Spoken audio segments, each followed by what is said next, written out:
أهل النخيل، لأهل الفراتين أهل النخيل، لأهل المروءات أهل الشيم صلاة السلام.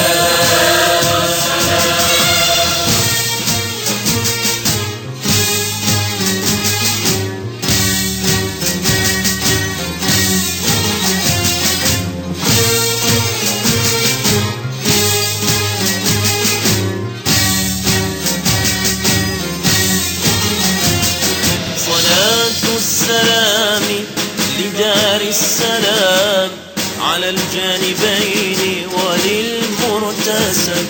لأهل الجنوب لأهل الشمال، لأهل السيوف وأهل القلم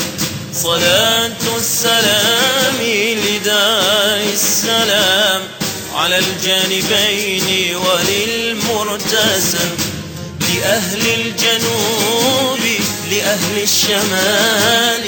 لأهل السيوف وأهل القلم